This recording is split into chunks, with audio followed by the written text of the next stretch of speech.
رسول اللہ صلی اللہ علیہ وسلم فرماتے ہیں میں نے معراج کی رات جنت بھی دیکھی جہنم بھی دیکھی، اور میں نے جنت میں دیکھا کہ اس میں زیادہ تعداد فقیر لوگوں کی تھی۔ اس کا مطلب فقیری کا امتحان آسان ہے، اس میں پاس ہونے والے زیادہ ہیں۔ پیسہ بھی امتحان ہے مگر اس میں پاس ہونے والے کم ہیں، اس لیے ٹھنڈے سانس نہ لیا کرو، اللہ تعالیٰ نے آپ کو بہت اچھا رکھا ہے، اللہ نے آپ پر جو نعمتیں دی ہیں وہ بہت زیادہ ہیں۔ رب ذوالجلال ہمارا آقا اور مالک ہے، اس نے ہمیں جس کیفیت میں رکھا ہے اس پر خوش ہو جاؤ، اس پر اللہ تعالیٰ کا شکر ادا کرو، اللہ تعالیٰ پر راضی ہو جاؤ۔ فمن رضی فلہ الرضا، جو اللہ کے لکھے پہ راضی ہے اللہ اس پہ راضی ہے، اور جو کڑتا جلتا رہتا ہے اللہ اس پہ ناراض ہے، اور ملنا پھر بھی وہی ہے جو لکھا ہوا ہے۔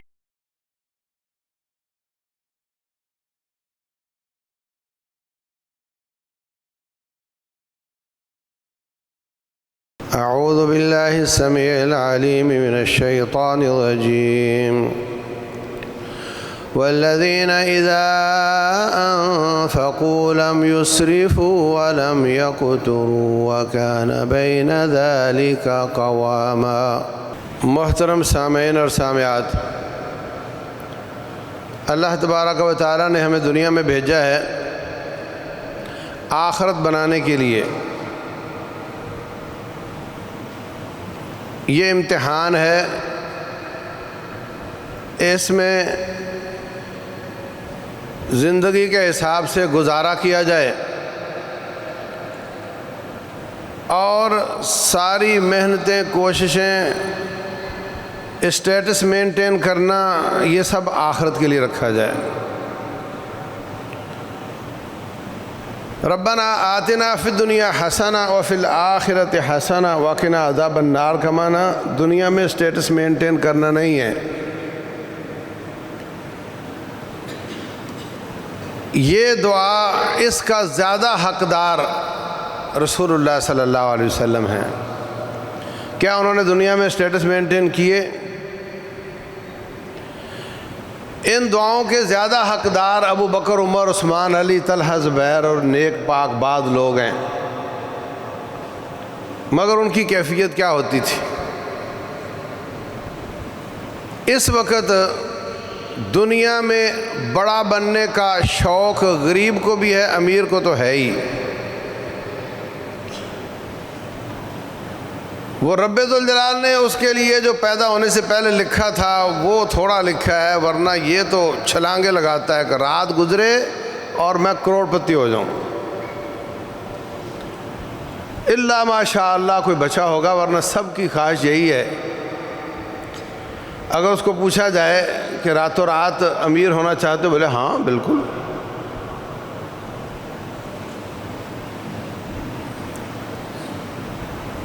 حقیقت یہ ہے کہ پیسہ ہو بھی تو قناعت کرے۔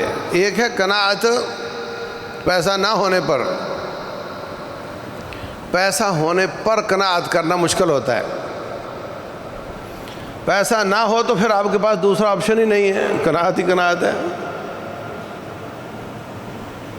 لیکن یہ تو ہے کہ کڑتا جلتا رہے، ٹھنڈی سانسیں لیتا رہے، اللہ کے لکھے پہ اعتراض کرتا رہے، اللہ کی تقدیر پہ کڑتا اور جلتا رہے، اللہ کی رضا پہ راضی نہ ہو تو فیل ہو جائے گا، ناکام ہو جائے گا۔ اگرچہ اس کے پاس پیسہ نہیں اور اللہ کے لکھے پر راضی ہو، پیسہ بھی ہو اور پھر بھی وہ اپنی قناعت کے ساتھ زندگی گزارے، بہت مشکل کام ہے، بہت مشکل کام ہے۔ اور قیامت والے دن دو سوال ہونے پیسے کے، ایک سوال یہ کہ پیسہ کیسے کمایا، اور ایک یہ کہ کیسے خرچ کیا، اور دوسرا سوال پہلے سے بہت مشکل ہے۔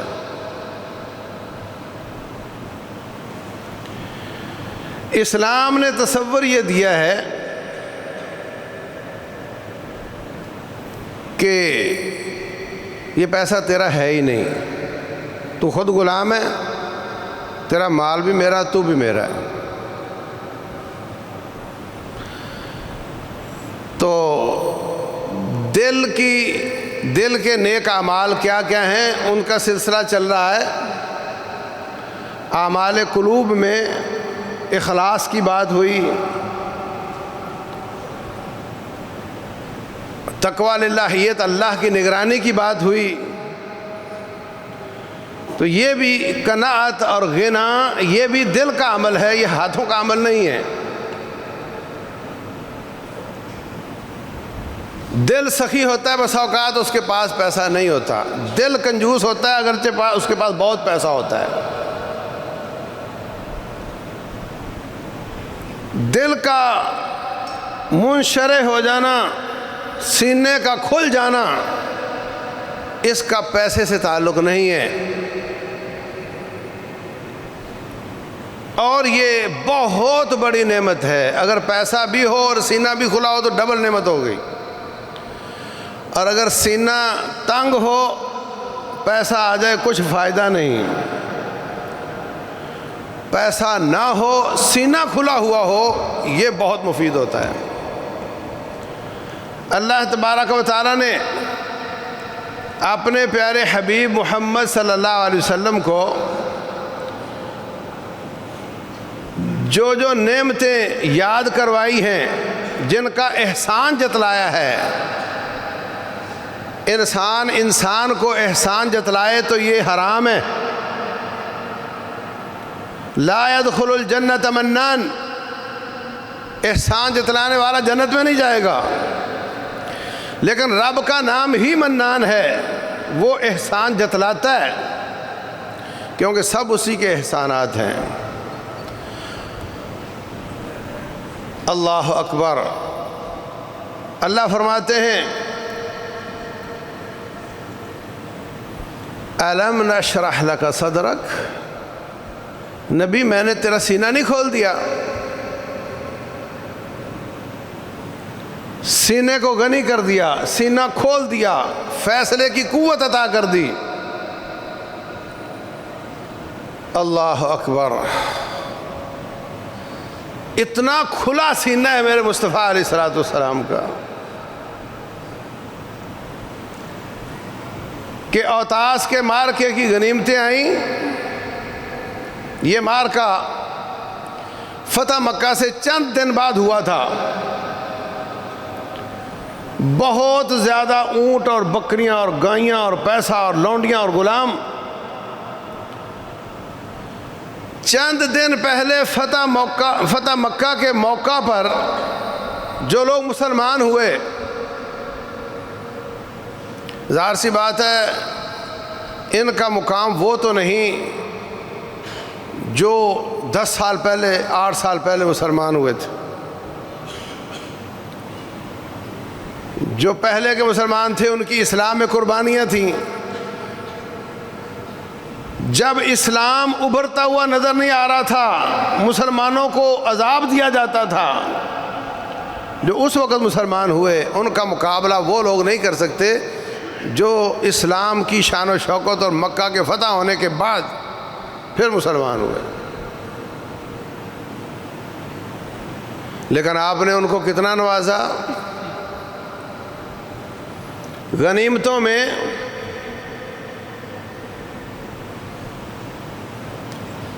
حضرت ابو سفیان رضی اللہ عنہ کو تقریباً 300 اونٹ دے دیے۔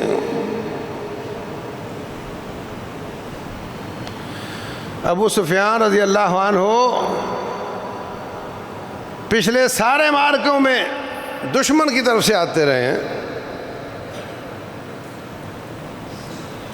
اور آج ہفتہ 10 دن پہلے مسلمان ہوئے ہیں اور غنیمتیں کتنی دیں؟ 300 اونٹ۔ 5-6 لاکھ کا اونٹ ہے آج کل، 6 لاکھ ضرب 300، ہاں ہے کوئی حساب کرنے والا؟ اوروں کو بھی بہت زیادہ دیا۔ اتنا سینہ کھلا کسی کا ہو سکتا ہے؟ اللہ اکبر۔ ایک دن نماز پڑھانے میں تھوڑے لیٹ ہوئے، سونا بانٹ رہے تھے، تو کہا وہ تھوڑا سا بچا تھا وہ میں بانٹ ہی دوں، نماز میں پریشان کرے گا۔ کبھی آپ نے کسی سیٹھ کو سونا بانٹتے دیکھا؟ ایک غلام تقریباً کروڑ روپے کا ہوتا ہے، آپ غلام اور لونڈیاں بانٹ رہے ہوتے تھے۔ فرمایا اگر میرے پاس پہاڑ اور وادی سونے کی ہونا، میں سارا ہی بانٹ دوں سوائے تھوڑے سے اس سونے کے جو میں کسی کا قرض دینا ہو اور اس کا ابھی وقت نہ آیا ہو، اس کے لیے تھوڑا بہت بچا لوں، باقی سارا بانٹ دوں۔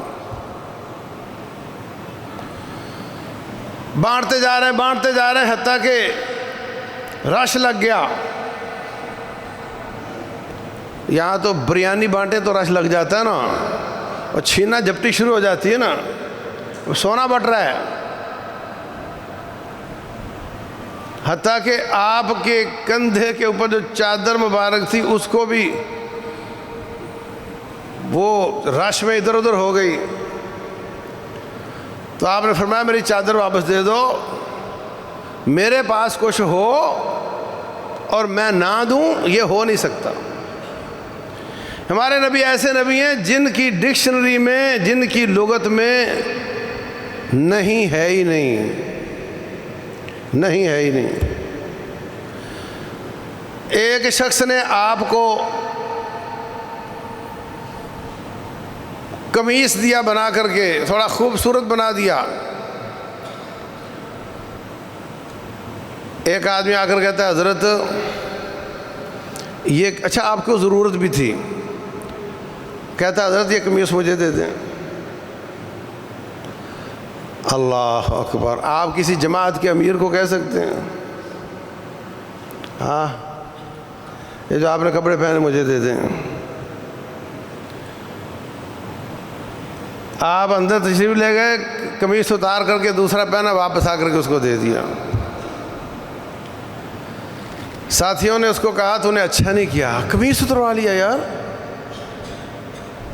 تو نے اچھا نہیں کیا۔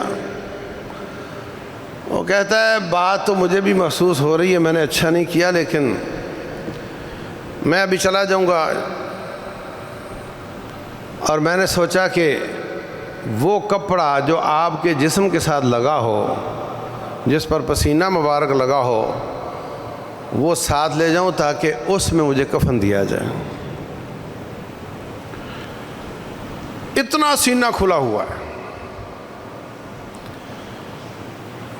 پیٹ پر پتھر باندھتے ہیں۔ ایسا نہیں کہ پیسہ بہت ہے تو بانٹ رہے ہیں، تھوڑا بھی ہے تب بھی بانٹ ہی رہے ہیں۔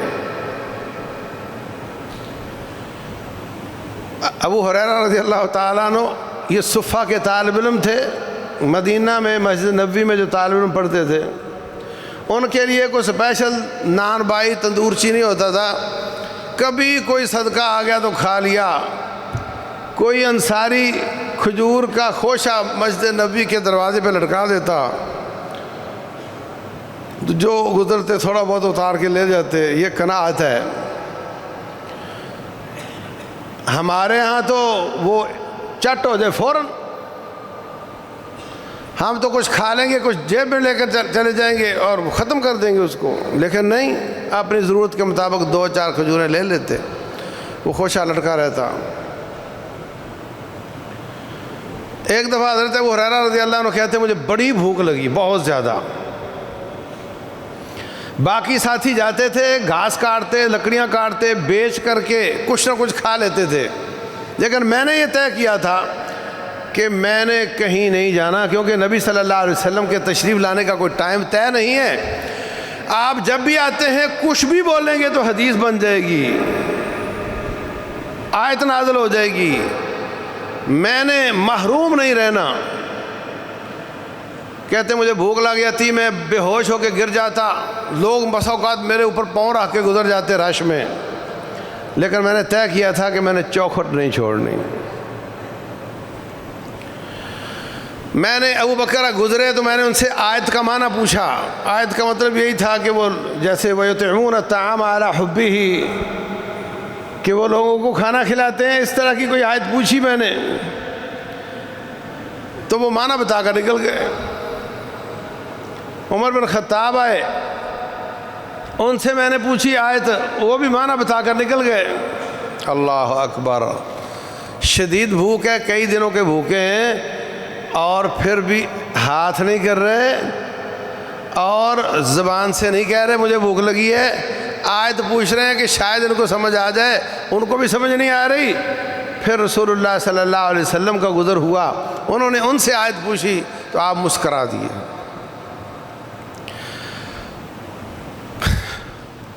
کہتے ہیں ابو ہریرہ میرا پیچھے پیچھے آ جاؤ۔ گھر گئے تو کسی نے دودھ بھیجا تھا ایک پیالہ، تو میں نے سوچا کہ چلو بھائی آج تو گزارا ہو جائے گا، دودھ کا پیالہ پیوں گا۔ لیکن رسول اللہ صلی اللہ علیہ وسلم کا سینہ تو بہت کھلا ہے۔ فرمایا ابو ہریرہ سارے طالب علموں کو بلاؤ۔ روایت میں وہ لکھتے ہیں میں نے سوچا کہ اب مجھے کیا ملے گا، اتنے طالب علم میں کیا بچے گا۔ ایک چاند سبی بھی تھا کہ پہلے میں پی لوں گا نا تو باقی دیکھا جائے گا۔ آپ نے فرمایا ان کو پلانا شروع کرو۔ اب شدید 2-3 دن کی بھوک ہو، رزق آپ کے ہاتھ میں ہو اور آپ کا دیکھو اپنا اپنا سینہ ہے نا، بھوکے رسول اللہ صلی اللہ علیہ وسلم بھی بھوک ان کو بھی لگی ہوئی ہے اور کھانا آیا بھی ان کے لیے ہی ہے۔ پلانا شروع کیا، سب نے پیا، آخر میں جب بچا تو اب تو ظاہر ہے نبی صلی اللہ علیہ وسلم اور میں مقابلے میں تو انہی کی باری پہلی آئے گی نا۔ جب امتیوں کو آپ پلا رہے ہیں تو وہ بھی اسی سطر میں تشریف فرما ہے۔ آپ نے فرمایا نہیں اب آپ پیو۔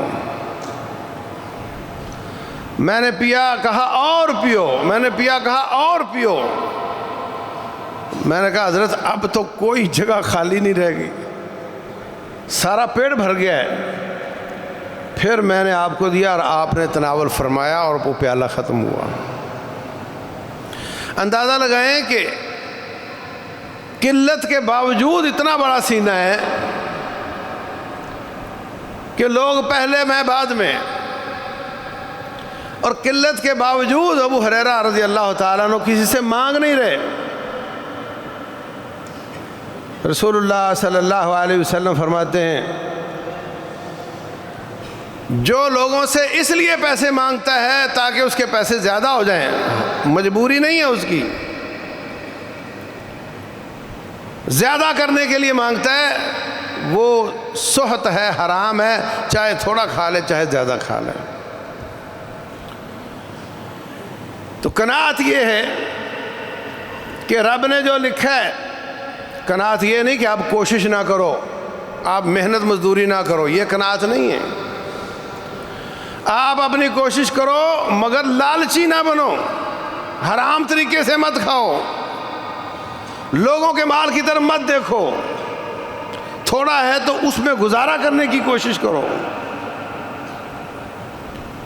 اس لیے فرمایا انظروا الی من هو اسفل منکم، جو تم سے نیچے ہے اس کو دیکھو، ولا تنظروا الی من هو فوقکم، جو پیسے میں تم سے زیادہ ہے اس کی طرف مت دیکھو۔ صحیح بخاری کی حدیث ہے، هو اجدر الا تزدروا نعمت اللہ علیکم، اس سے تم اللہ تعالیٰ کی نعمتوں کی ناشکری نہیں کرو گے۔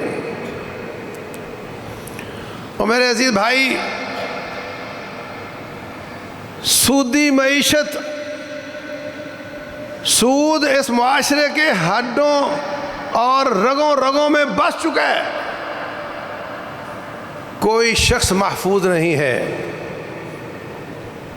نظام سودی ہے جس کے تحت ہم رہ رہے ہیں۔ آپ کوشش کرتے ہیں، کچھ سود کی قسمیں جس سے آپ بچ سکتے ہیں اور کچھ ایسی ہیں جس سے آپ بچ نہیں سکتے۔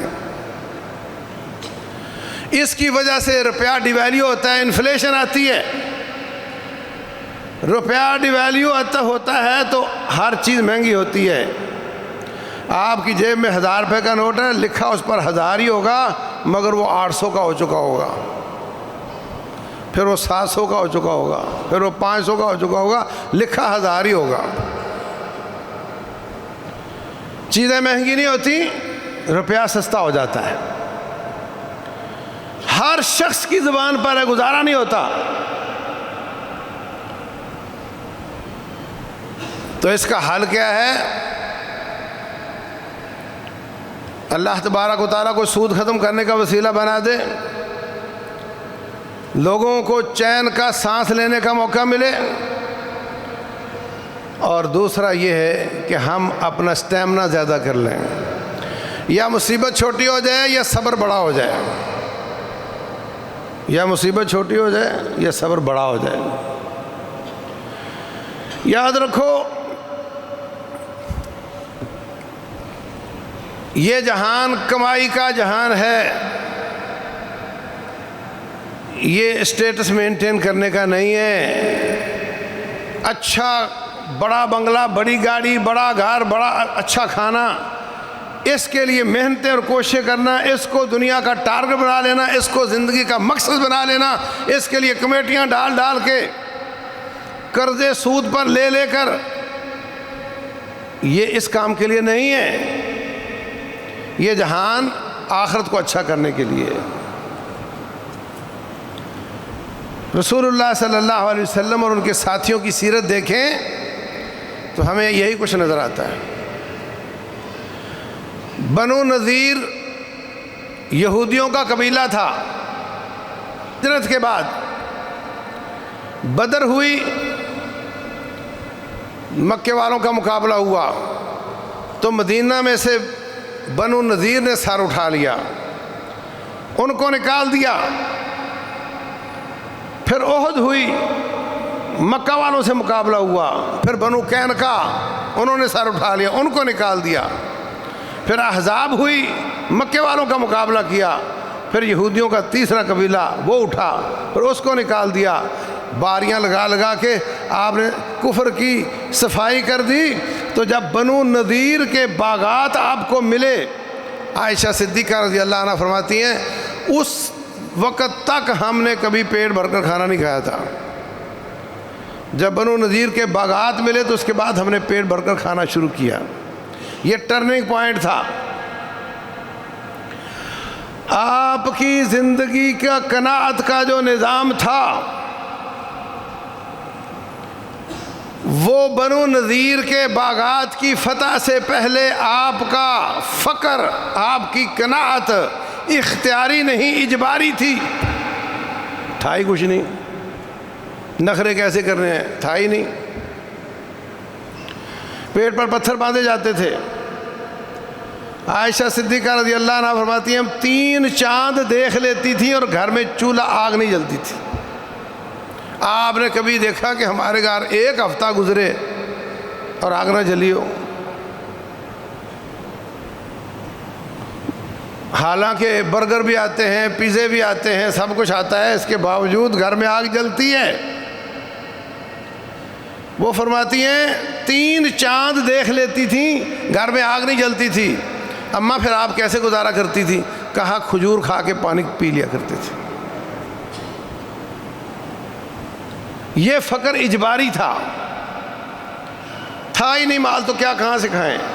لیکن بنو نذیر فتح ہونے کے بعد پھر بھی آپ کی معیشت ویسی کی ویسی ہی رہی، وہ فقر آپ کا اختیاری تھا۔ یہاں پہ ڈرائیونگ کرنا تھوڑا مشکل ہے، راستہ تنگ ہونا تو ڈرائیونگ کرنا مشکل ہوتی ہے، بار بار گاڑی نیچے اتر جاتی ہے۔ پیسہ ہو ہی نہ تو معیشت کو کنٹرول رکھنا آسان ہوتا ہے۔ بچے نخرے مانگتے ہیں، بیوی نخرہ مانگتی ہے، میرے پاس ہے ہی نہیں تو کیا کروں۔ لیکن ہو، کھلا پیسہ ہو، اور پھر آپ ان کی معیشت کو کنٹرول رکھیں، بہت زیادہ نخروں سے بچائیں، زیادہ صدقہ کریں، اس پیسے سے آخرت کا گھر بنائیں۔ یہ ڈرائیونگ بہت مشکل ہوتی ہے۔ تو تو رسول اللہ صلی اللہ علیہ وسلم کے پاس اب مال بہت زیادہ ہے. بنو نذیر کے باغات کا ٹوٹل آمدن آپ کی ذاتی ہوتی تھی. جو علاقے بغیر جنگ کے فتح ہوئے اس کی ٹوٹل آمدنی اور اس کی زمینیں نبی صلی اللہ علیہ وسلم کی ذاتی ہوتی تھی. اور جو علاقے فتح ہوئے جہاد کے بعد اس میں 5واں حصہ آپ کا ذاتی ہوتا تھا اور 4 حصے مجاہدوں میں تقسیم ہوتے تھے. اب ہر طرف فتوحات ہو رہی ہیں, غنیمتیں, لونڈیاں, غلام سب آ رہے ہیں, لیکن آپ نے اپنے بیویاں, اپنے بچے, ان کی معیشت کو نخرے سے بچایا ہے. اندازہ لگائیں کہ حضرت فاطمہ رضی اللہ تعالی عنہ, ان کو حضرت علی کہتے میں نے بھیجا کہ غلام بٹ رہے ہیں, آپ بھی کوئی لونڈی غلام لے آؤ, جو آؤٹ ڈور کے کام ہے وہ کر لیا کرے, انڈور کے آپ کر لیا کریں.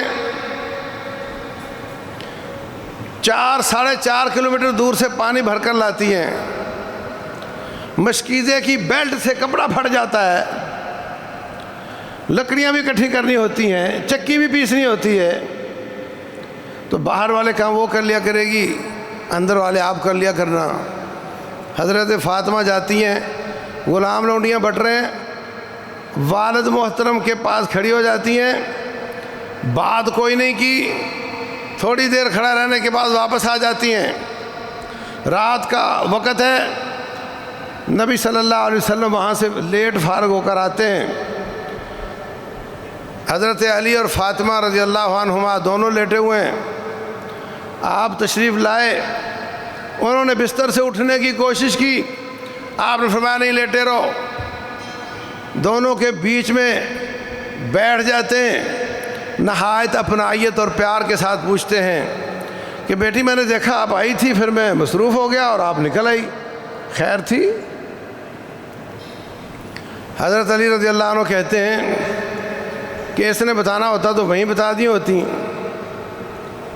میں آپ کو بتاتا ہوں, یہ جاتی ہیں, جا کر کے دور دراز سے پانی بھر کر لاتی ہیں, لکڑیاں اکٹھی کر کے لاتی ہیں, چکی بھی پیسنی ہوتی ہے, باقی برتن اور کپڑے اور یہ کھانا دانا یہ تو چلتا ہی ہے, صفائی ستھرائی.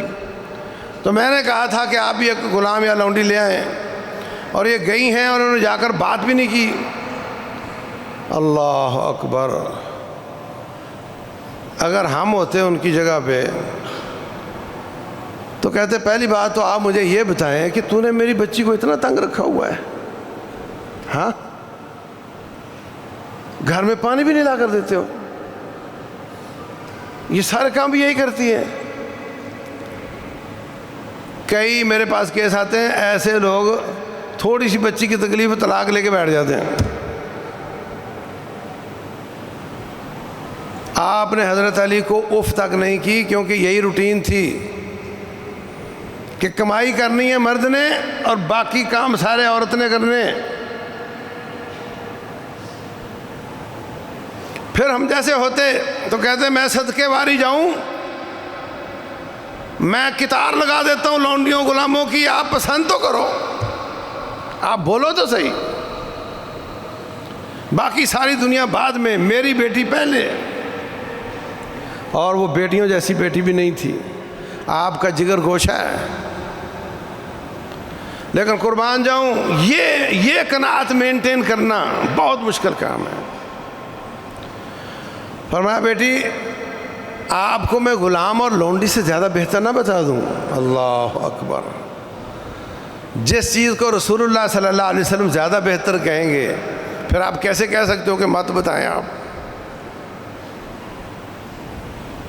فرمایا 33 دفعہ سبحان اللہ, 33 دفعہ الحمدللہ اور 34 دفعہ اللہ اکبر پڑھ کر سو جایا کر, یہ تیرے لیے غلام اور لونڈی سے زیادہ بہتر ہے. بہت مشکل کام ہے. آپ کی بیویاں, انہوں نے بھی کہا کہ جب کچھ نہیں تھا ہمارے پاس تو ہم نے گزارا کیا, آپ کا در نہیں چھوڑا. اب جب رب ذوالجلال نے ہاتھ کھول دیا ہے تو پھر آپ ہمیں بھی دیں نا۔ اللہ اکبر۔ رسول اللہ صلی اللہ علیہ وسلم ان کو کھلا مال نہیں دینا چاہتے کہ وہ اپنا سٹیٹس بنا لیں، عیش و عشرت کی زندگی گزاریں، وہ نہیں چاہ رہے۔ وہ چاہ رہے ہیں گزارا، اس دنیا میں گزارا کریں، قناعت پسندی۔ وہ کہہ رہی ہیں ہمیں دیں، آپ دینا نہیں چاہ رہے، اور زبان سے یہ بھی نہیں کہہ رہے کہ میں دینا نہیں چاہ رہا، اور دینا بھی نہیں چاہ رہے۔ اللہ اکبر۔ ایک دن حضرت عمر بن خطاب رضی اللہ عنہ کہتے ہیں میری بیوی نے میرے آگے سے تکرار کیا۔ میں نے کہا تو تکرار کرتی ہو، میرے سامنے بولتی ہو، تجھے مدینے کی ہوا لگ گئی ہے؟ تو کہنے لگی تو کیا ہے، آپ کی بیٹی بھی تو آگے سے تکرار کر لیتی ہے۔ تو میں چپ ہو گیا کہ اچھا یہ بھی ہے۔ مجھے بڑی تکلیف تھی اس بات کی، بیٹی کو سمجھایا۔ پھر ایک دن ملنے کے لیے گئے، فرمایا عمر آیا ہے، اندر آ جاؤں؟ آپ نے فرمایا آ جاؤ۔ تو جیسے ہی حضرت عمر بن خطاب رضی اللہ عنہ نے آپ کے حجرہ شریف میں قدم رکھا تو کچھ لوگوں کے دوڑ کر جانے کی آواز آئی۔ حضرت یہ آواز کیسی تھی، کون گیا یہاں سے؟ کہا کون تھا؟ تیری مائیں تھیں، بیٹھی ہوئی تھیں اور کہہ رہی تھیں کہ جب اللہ نے ہاتھ کھول دیا تو آپ بھی کھولیں نا۔ اور جب آپ آئے ہو تو بھاگ گئی ہیں ساری۔ یہ روایت صحیح بخاری میں ہے۔ تو حضرت عمر بن خطاب اونچی آواز سے کہتے ہیں اچھا تو تم مجھ سے ڈرتی ہو اور نبی صلی اللہ علیہ وسلم سے نہیں ڈرتی ہو؟ تو ایک حجرے سے آواز آئی ہاں بالکل، وہ نرم دل ہیں اور تو سخت دل ہے، اس لیے ان سے نہیں ڈراتا، آپ سے ڈراتا ہے۔ اللہ اکبر۔ پھر آپ نے قسم اٹھا لی، ناراض ہو گئے نا، قسم اٹھا لی کہ آپ لوگوں کے پاس میں 1 مہینہ نہیں آؤں گا۔ اس کو عربی میں ایلا کہتے ہیں۔ ساری بیویوں کے ساتھ قسم اٹھا لی میں تمہارے پاس 1 مہینہ نہیں آؤں گا۔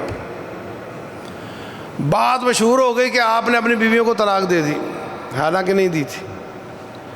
عمر بن خطاب کہتے ہیں میرا انصاری بھائی بھاگا بھاگا آیا اور اس نے اتنی زور سے میرا دروازہ کھٹکھٹایا کہ میں پریشان ہو گیا۔ اس وقت آوازیں آ رہی تھیں کہ غسان کے عیسائی مدینے پہ حملہ کرنا چاہتے ہیں۔ تو اتنی جلدی سے جب آیا تو میں سمجھا کہ کوئی مسئلہ ہو گیا۔ میں جلدی نکلا تو کہا کیا ہوا، کیا غسان کے عیسائی آ گئے؟ کہا نہیں، اس سے بھی بڑی بات ہو گئی ہے۔ کیا ہوا ہے؟ نبی صلی اللہ علیہ وسلم نے بیویوں کو طلاق دے دی۔